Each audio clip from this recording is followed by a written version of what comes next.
What's up, guys? Welcome back to the channel. I've been out for a little bit.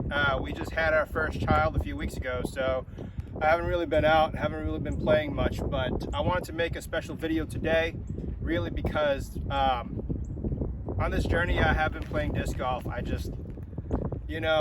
learned a lot on disc golf form, and there are a lot of theories out there, and low-key some creators aren't really getting along because there's a lot of different theories: back leg disc golf, front leg disc golf, slingshot, pull, sideways walk up, backwards walk up, all that stuff. So I wanted to make a fun video today, just talk about all the myths and non-myths out there, and just kind of test what everyone's saying and just kind of see if it all makes a difference.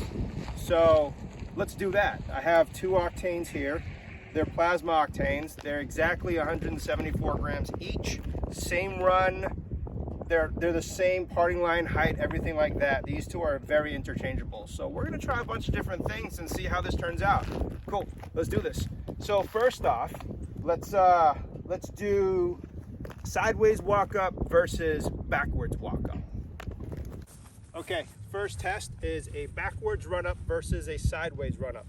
Backwards is gonna be the scuffed octane, and sideways is gonna be the clean one. Let's go sideways first.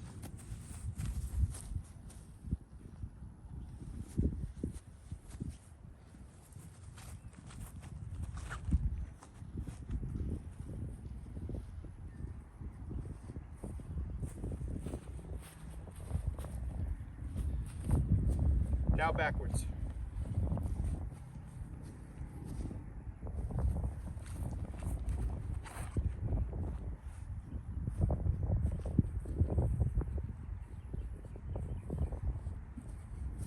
I think backwards went further. Okay, here's the clean one. That's the sideways walk up.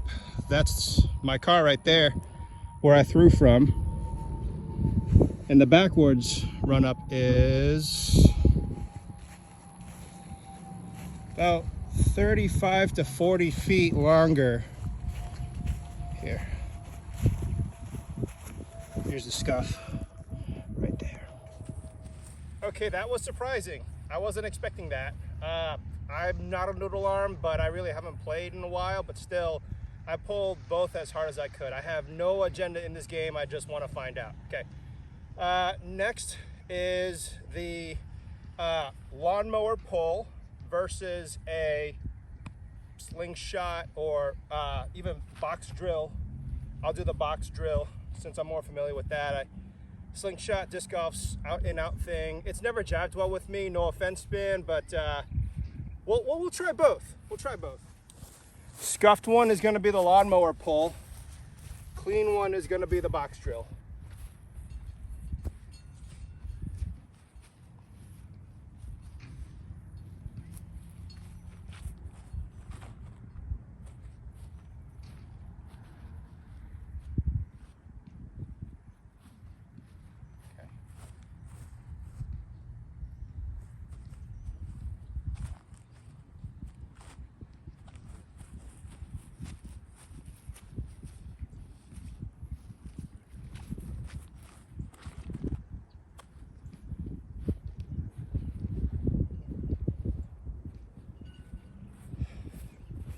I think the lawnmower pole is longer again. All right, I can hear the hate now. Oh, you're not pulling as hard on the other ones, the YouTubers and all that. Look, I haven't played in weeks, man. I am as reset as can be. So I am not favoring anyone. I am just simply trying to do both. So clean one is the box drill. There is the lawnmower pull. Mind you, distance does not matter. It only matters which one goes further. All right, I'm not out here trying to flex and say, I can throw 500 feet, so throw my way. No offense to the other guys, but that's just not my jam. I know that I'm good for about 400 feet when I'm actually playing a lot, and I haven't really played much since my kid's been born for the last almost month now. So anyways, let's do the next one. All right, pull like a lawnmower one, and box drill none, I guess. So let's do another one. I will do my best slingshot disc golf out and out thing. I'm just not good at it. Can we just call that gonna be shorter? I can't do it. I'm sorry, Coach T. Let's talk, man. Okay. Back leg disc golf versus front leg disc golf. I don't know why this is even a debate. I think it's silly. I think you need to drive off that back leg, and I think you need that front leg to brace properly. So, you know, it's my opinion that it's both legs disc golf, but hey, let's just talk about weight transfer. So, first throw, scuff mark, front leg disc golf, and clean one, back leg drive disc golf. Whatever, I don't care.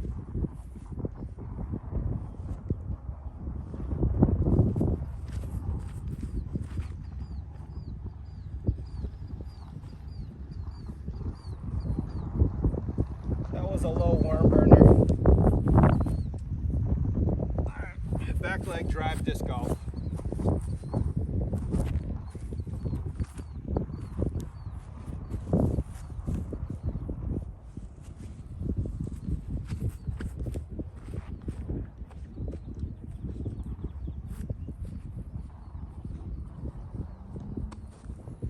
Okay, first off is back leg disc golf, and about 10 feet further is my worm burner front leg disc golf. And I'm just gonna say this right now.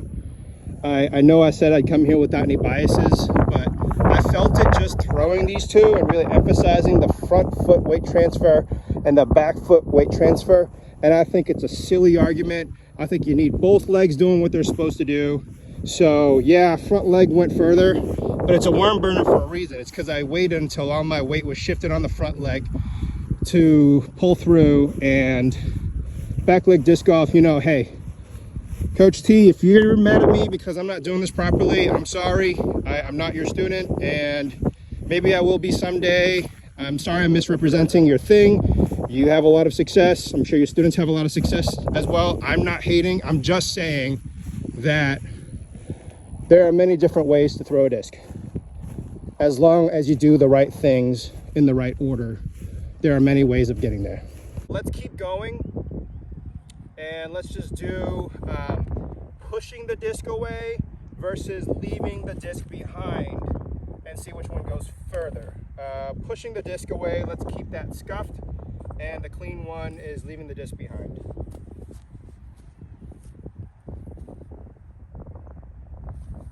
Pushing the disc away meaning like a reach back.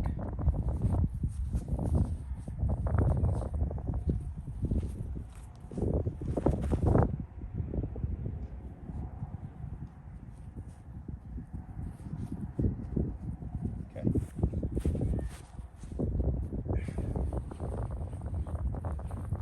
Leaving the disc behind.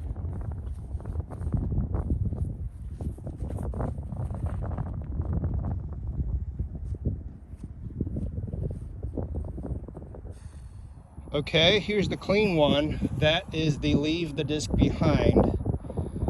And I'm walking further now, looking for the push the disc away. Ah, it's over here.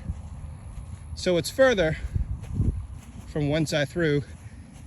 And yes, I am checking my form, making sure that I'm giving about equal effort on both throws. So I'm really trying not to favor anyone.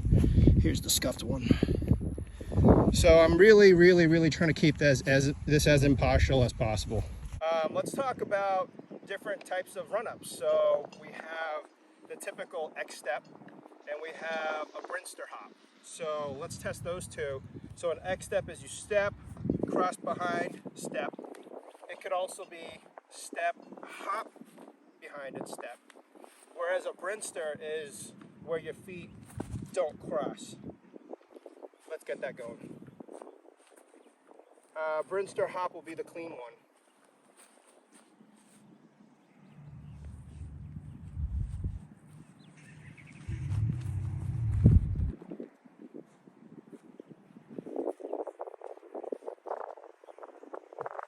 Okay. Sorry, that was a scuffed one. one is going to be the X step. Let's go with a hop X step. That's not it. Let's go with that.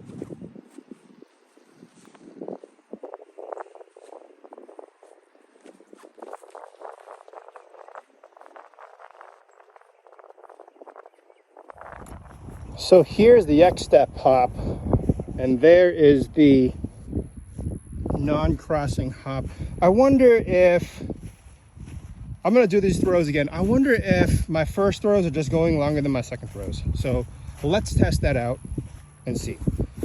We'll keep it the same. Clean is the X step, scuffed is the brinster hop. Okay, like I said, clean is gonna be the X step. I'm gonna start with that. It's gonna be an X step hop, and then the scuffed is gonna be no cross.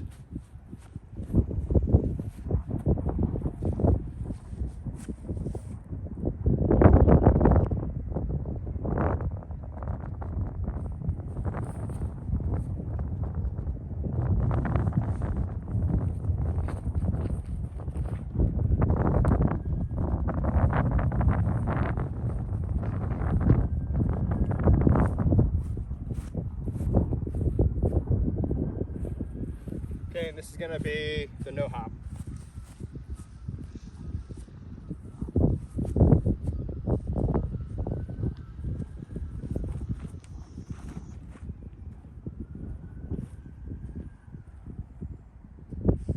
Okay, so the difference is really about 5 feet. Do we say that's significant enough to say the first one is a stronger pull? I mean, I could go back and do the other pulls and just switch them, but I'm walking 600 feet to and back every throw, and these old bones gotta go play around. So I'll tell you what, let's recap. Okay, I'm gonna test this once more and that's it. I'm gonna do the push away and leave behind because I know I'm not good at the back leg, front leg disc golf thing. Let's go push away and leave behind on the reach back or the backswing as I call it, and see which one goes further. This theory is my first throw just longer than my second throw? So I think what I did first was push the disc away and pull through. I'm gonna start by leaving the disc and pulling through first. Scuffed.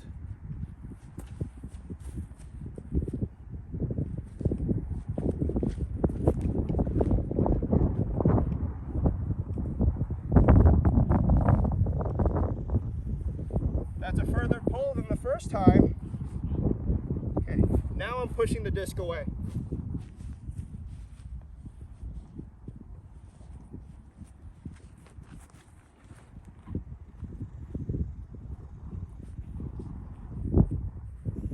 Okay, so first throw did go further by about 30 feet or so.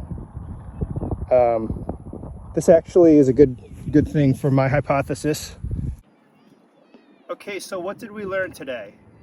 Well, we learned that my first throw goes further, which actually helps my hypothesis because I don't believe that there is one correct way to throw, but there is one correct sequence. We'll get that in a next video, but whether you run up, walk up, hop up, whether you walk up sideways, whether you walk up backwards, it doesn't matter. Whether you push the disc away or you leave it behind as your momentum goes forward, it doesn't matter. It really doesn't matter.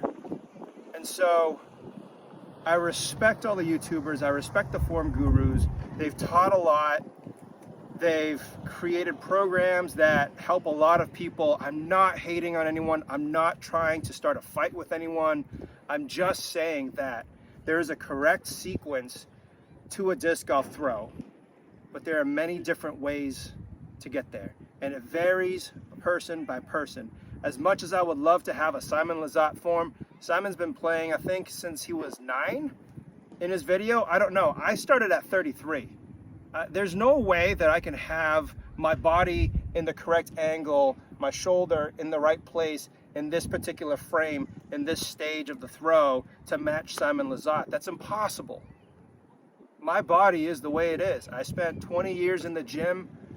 You know, do I strong arm the disc or do I sling it? I don't know. I just throw. And I might not throw 500 feet, and I don't believe that you can throw 500 feet just because you walk up sideways and maybe you tuck your arm in a little bit quicker than you normally do, and all of a sudden you go from 350 to 500. I don't think 500 is given. Maybe some people are physically talented enough to get there, but 500 feet is earned, just like any other sport. You have to train for it. You have to increase your athleticism through strength training, through you know, stretching and having coaches and all that stuff. And so, you know, I think that everyone on YouTube, not everyone, so like overthrow, slingshot, you know, the main guys who teach form, I think they're all right. I think they're all correct. I don't think that one is better than the other. You have to try it all and figure it out. So next video is going to be about how to build your form from the ground up and figure out what's best for you. And I want you to get out there, experiment with all this, experiment with different combinations, and find which one flies furthest for you. And then when you find that, stick with it, and then see how that works out for you. So thanks for watching, and I'll see you next video.